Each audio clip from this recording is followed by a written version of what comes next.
Hello बच्चों, ये mechanics का क्वेश्चन है एससी वर्मा का। काफ़ी इंपॉर्टेंट क्वेश्चन है। यहाँ दो ब्लॉक आपको दिख रहे हैं, स्मॉल एम कैपिटल एम।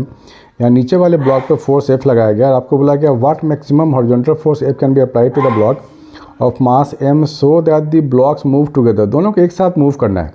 तो सबसे पहली बात बच्चों को ये समझना होता है कि हम नीचे वाले पे फोर्स लगा रहे हैं तो ऊपर वाला साथ में क्यों मूव करेगा, राइट। यहाँ देखो डायग्राम में आपको दिखाया हुआ है ना, डायग्राम में आपको दिख रहा है कि यहाँ पे जो छोटा वाला ब्लॉक है इसके पास ये फ्रिक्शन लग रहा है, यानी कि छोटे वाले ब्लॉक आगे जा रहा है because of the friction force only, यानी कि फ्रिक्शन इस केस में हेल्प कर रहा है बच्चों। ये इंपॉर्टेंट चीज़ें आपको समझनी जरूरी है। Friction is helping a small mass m to move further right side and capital M is moving because of the external force. ये काफ़ी इंपॉर्टेंट कॉन्सेप्ट है, इसको नोट करो और एससी वर्मा बुक तो बच्चों करनी ही चाहिए। Try this.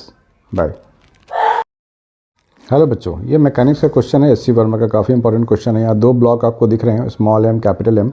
यहाँ नीचे वाले ब्लॉक पे फोर्स एफ लगाया गया और आपको बोला गया what maximum horizontal force F can be applied to the block of mass M so that the blocks move together. दोनों को एक साथ मूव करना है। तो सबसे पहली बात बच्चों को ये समझना होता है कि हम नीचे वाले पे फोर्स लगा रहे हैं तो ऊपर वाला साथ में क्यों मूव करेगा, right.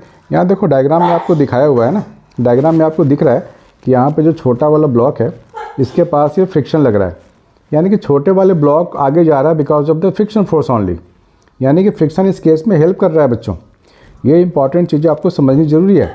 Friction is helping a small mass m to move further right side and capital M is moving because of the external force. ये काफ़ी इंपॉर्टेंट कॉन्सेप्ट है, इसको नोट करो और एससी वर्मा बुक तो बच्चों करनी ही चाहिए।